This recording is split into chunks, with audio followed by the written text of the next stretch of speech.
어느 날 갑자기 당신의 가족 중 한 명이 모두의 기억에서 사라진다면 어떨까요? 사진 속에서도, 추억 속에서도, 심지어 혈육의 마음 속에서조차 그 사람의 흔적이 지워진다면 말입니다. 이준호는 그런 일을 겪었습니다. 치매에 걸린 어머니가 사흘간 실종되었다가 돌아왔을 때 그녀는 이상하게도 멀쩡해져 있었죠. 하지만 그 순간부터 준호의 머릿속에서 누군가의 얼굴이 희미하게 사라지기 시작했습니다. 동생 은주, 분명 존재했던 그 이름이 가족 모두의 기억에서 지워졌습니다.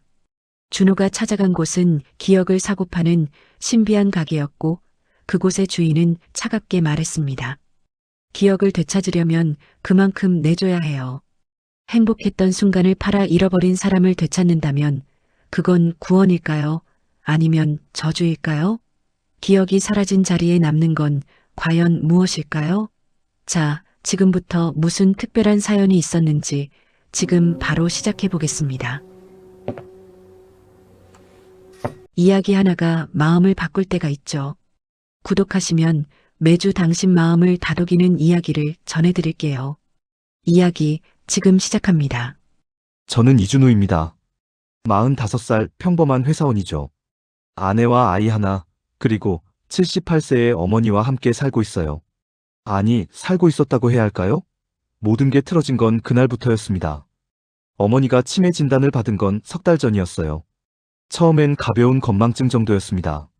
냉장고 문을 열어놓고 가신다거나 방금 드신 식사를 잊어버리신다거나 하는 정도였죠. 하지만 점점 증상이 심해지더니 어느 날부턴 제 이름조차 헷갈려 하셨습니다. 준호야. 아니, 준석이. 그렇게 부르시던 어머니의 목소리가 아직도 귓가에 맴돕니다. 준석은 아버지 이름이었거든요. 돌아가신 지 10년도 더 된 아버지를요. 그날도 평범한 아침이었습니다. 출근 준비를 하고 있는데 아내가 다급하게 방으로 들어왔어요. 여보, 어머니가 안 계셔. 뭐? 거실로 나가보니 정말 어머니가 안 보이셨습니다.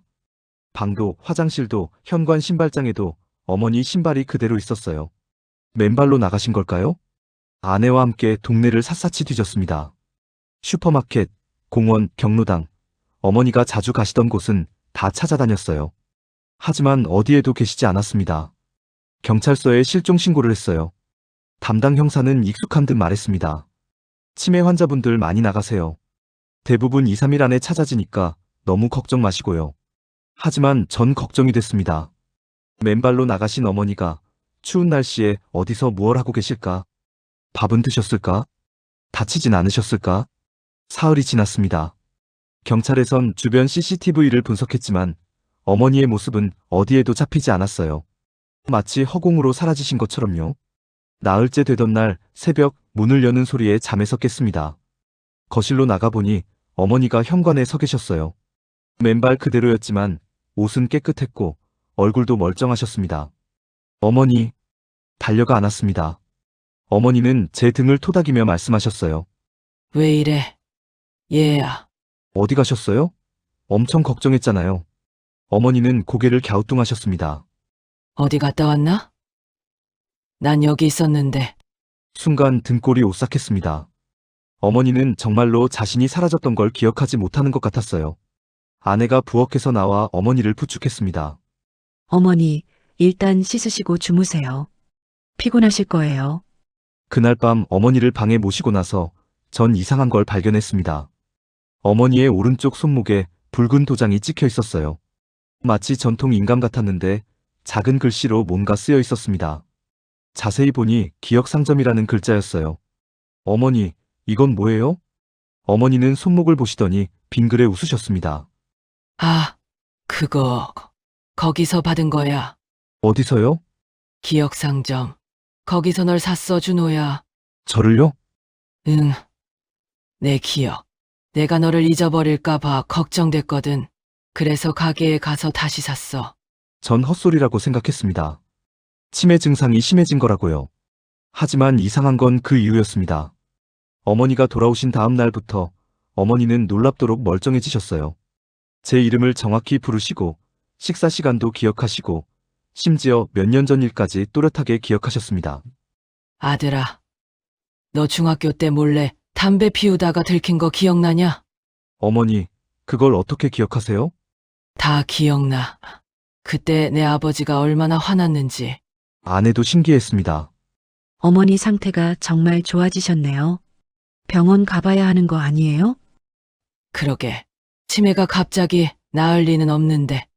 하지만 전 계속 신경 쓰였습니다. 어머니 손목에 그 도장, 그리고 기억 상점이라는 말이요. 며칠 뒤, 어머니 방을 정리하다가 낡은 메모지를 발견했습니다. 어머니 필체로 주소가 적혀 있었어요. 서림동 234골목 안쪽. 그 주소는 우리 동네에서 그리 멀지 않은 곳이었습니다. 구시가지 쪽 낡은 골목이었죠. 전 이상한 예감이 들었어요. 다음 날 일부러 회사에 휴가를 내고 그곳을 찾아갔습니다. 서림동 234번지는 정말 오래된 골목이었어요. 빌라와 단독주택들이 다닥다닥 붙어 있고 골목길은 좁아서 차 한 대 겨우 지나갈 정도였습니다. 골목 안쪽으로 들어가자 더 좁아졌습니다. 담벼락엔 이끼가 끼어 있었고 곳곳에 페인트가 벗겨진 대문들이 보였어요. 그리고 골목 끝자락, 간판도 없는 낡은 문 하나가 있었습니다. 문틈 사이로 희미한 불빛이 새어나오고 있었어요. 전 망설이다가 문을 밀었습니다. 삐걱, 낡은 소리를 내며 문이 열렸어요. 안은 생각보다 넓었습니다. 작은 가게 같았는데 벽면 가득 오래된 사진들이 붙어 있었어요. 흑백 사진, 컬러 사진, 폴라로이드 사진까지. 수백 장은 되어 보였습니다. 어서 오세요. 뒤쪽에서 여자 목소리가 들렸습니다. 돌아보니 30대 중반쯤 되어 보이는 여자가 서 있었어요. 긴 생머리에 하얀 블라우스를 입고 있었는데 어딘가 비현실적인 느낌이었습니다. 여기가 뭐 하는 곳인가요? 여자는 미소 지었습니다. 기억 상점이요. 이름 그대로 기억을 사고 파는 곳이죠. 기억을요? 네. 잃어버린 기억을 되찾아드리기도 하고 지우고 싶은 기억을 가져가기도 해요. 전 황당했습니다. 무슨 사이비 종교 같은 소리인가 싶었어요. 그럼 우리 어머니도 여기 오셨나요? 여자는 고개를 끄덕였습니다. 박순자 할머니시죠? 며칠 전에 오셨어요. 어머니가 뭘 하셨는데요? 아들분 기억을 다시 사셨어요. 치매로 잊어버릴까봐 걱정하셨더라고요. 그게 말이 돼요? 기억을 산다는 게? 여자는 찻잔을 권했습니다. 믿기 어려우시겠지만 여기선 가능한 일이에요. 모든 기억엔 값이 있거든요. 값이요? 네. 무언가를 되찾으려면 그만큼 내줘야 하는 법이죠.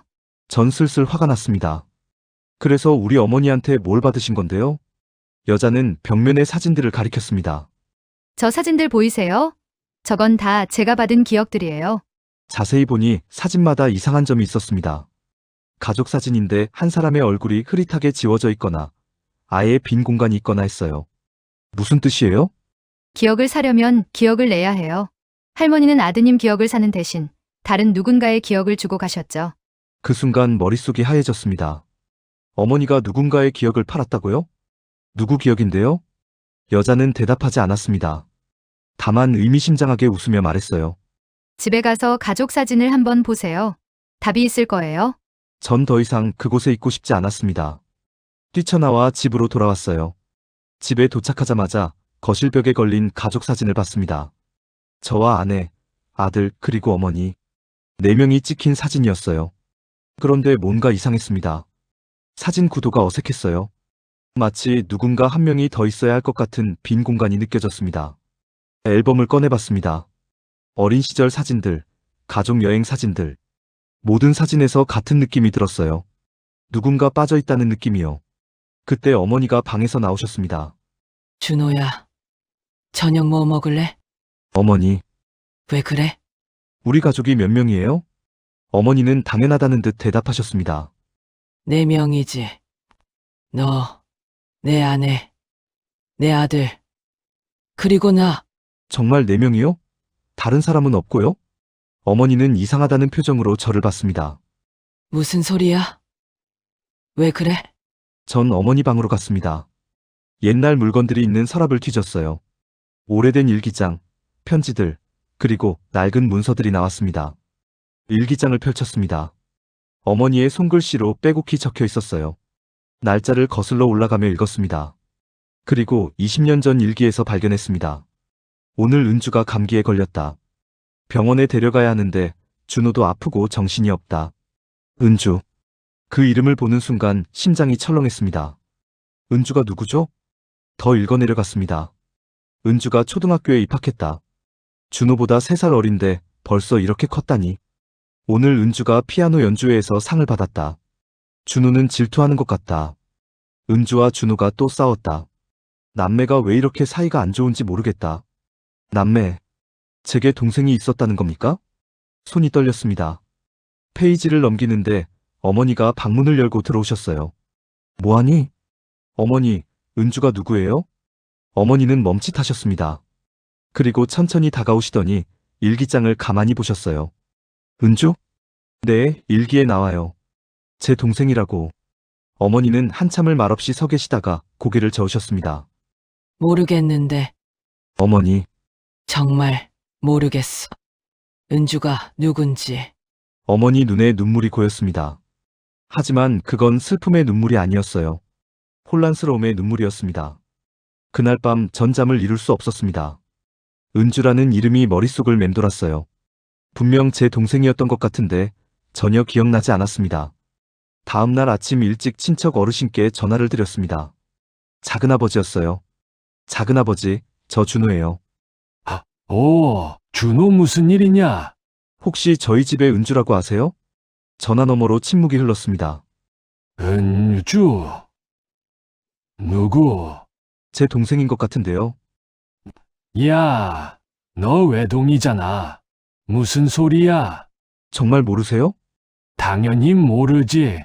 내가 피곤한가 보구나. 전화를 끊었습니다. 다른 친척들에게도 물어봤어요. 고모, 외삼촌, 사촌들까지. 하지만 아무도 은주를 기억하지 못했습니다. 마지막으로 아내에게 물었습니다. 여보, 우리 결혼할 때 내 동생 본 적 있어? 아내는 고개를 저었습니다. 당신 외동이잖아. 무슨 말이야?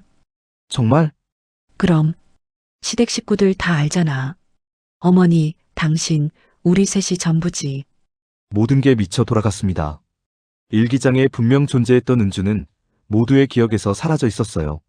전 다시 그 가게로 갔습니다. 기억 상점이요. 문을 거칠게 열고 들어갔습니다. 윤사라라는 여자가 여전히 그곳에 있었어요. 우리 가족 기억을 훔쳤죠? 여자는 차분했습니다.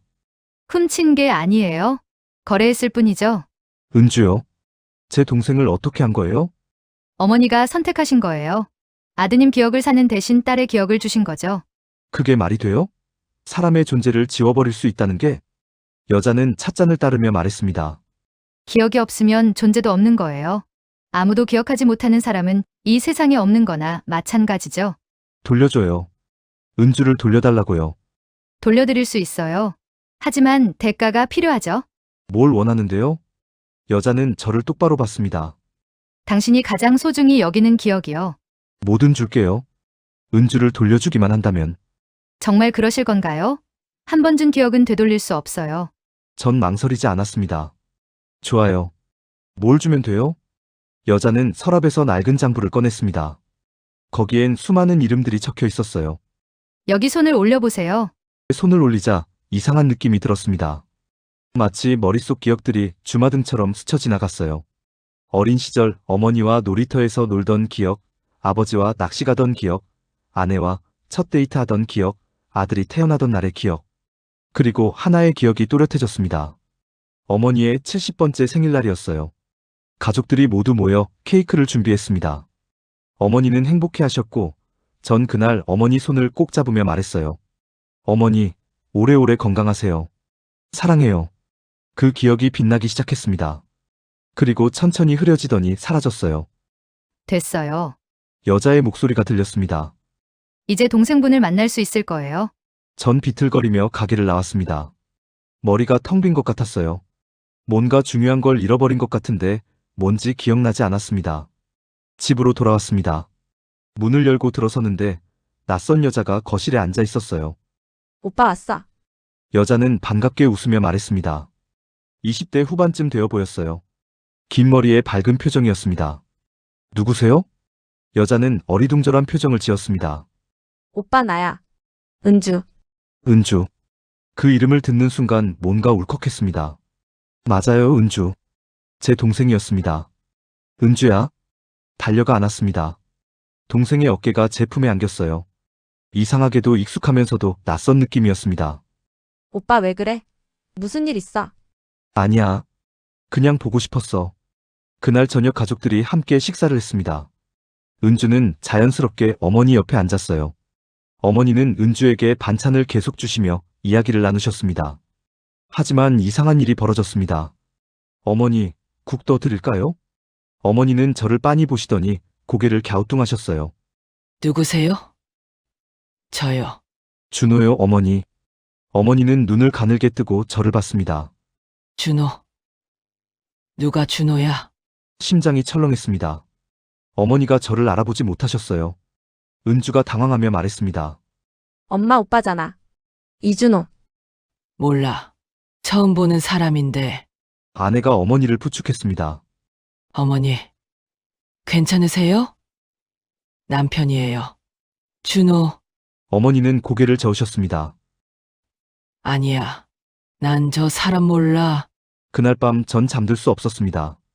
어머니가 저를 잊어버리셨어요. 은주를 되찾는 대신 제 존재를 잃은 겁니다. 다음 날 아침 어머니는 여전히 저를 알아보지 못하셨습니다. 은주만 알아보셨어요. 전 다시 기억 상점으로 갔습니다. 이게 무슨 짓이에요? 윤사라는 예상했다는 듯 말했습니다. 말씀드렸잖아요. 기억엔 균형이 있다고. 하나를 되찾으면 하나를 잃는 거예요. 그럼 어떻게 해야 돼요? 방법이 없진 않아요. 다시 거래하시면 되죠? 또요? 네. 어머니의 기억을 되찾으시려면 또 다른 기억을 주셔야 해요. 전 주저앉았습니다. 끝이 없었어요. 하나를 되찾으면 하나를 잃고 그걸 되찾으려면 또 다른 걸 내줘야 하는 악순환이었습니다. 제발요. 이제 그만하고 싶어요. 그럼 포기하시는 건가요? 아니요. 다른 방법은 없어요? 여자는 한참을 생각하더니 말했습니다. 하나 있긴 해요. 하지만 대가가 커요. 뭔데요? 당신의 모든 기억을 주시는 거예요. 그럼 어머니와 동생 모두 제자리로 돌아갈 거예요. 모든 기억이요? 네. 당신이 가진 모든 기억을요. 그럼 균형이 맞춰지죠. 전 망설였습니다. 제 모든 기억을 잃는다는 건 곧 제가 사라지는 거나 다름없었어요. 제가 사라지면 어머니와 은주는 행복할 수 있나요? 모르죠. 하지만 적어도 서로를 기억할 순 있을 거예요. 결정을 내려야 했습니다.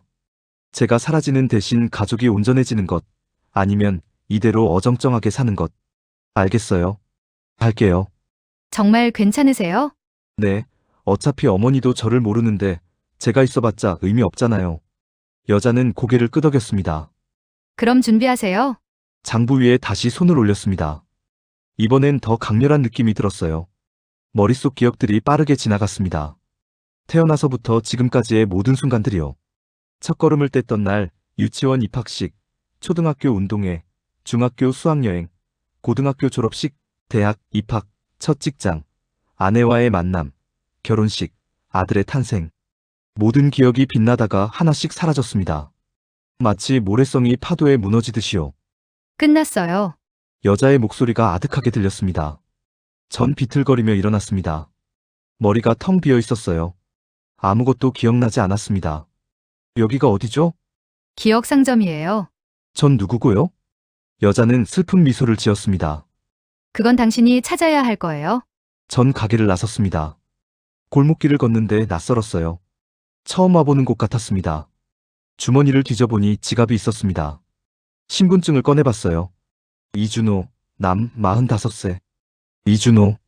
그게 제 이름인가 봅니다. 주소도 적혀 있었습니다. 그곳으로 가봐야겠다는 생각이 들었어요. 집을 찾아갔습니다.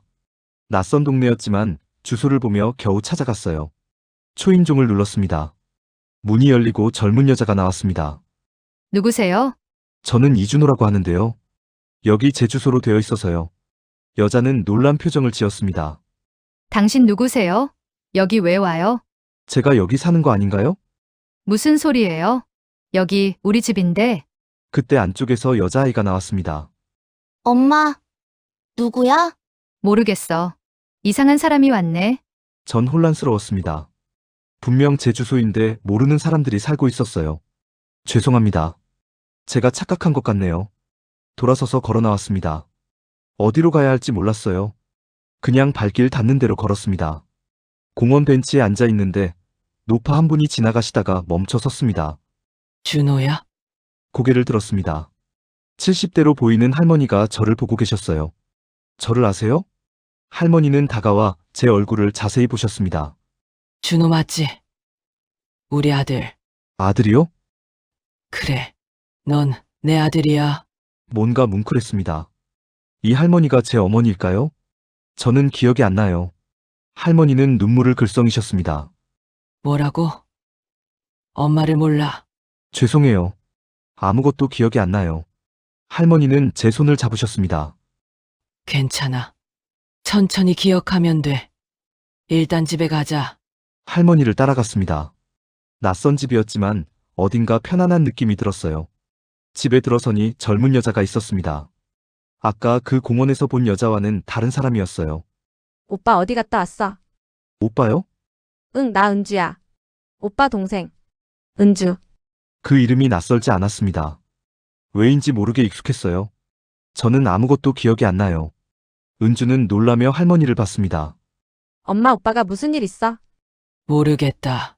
갑자기 기억을 잃었나 봐. 그날 밤 낯선 방에서 잤습니다. 벽에는 사진들이 붙어 있었어요. 젊은 남자와 여자, 아이, 그리고 할머니가 함께 찍은 사진들이었습니다.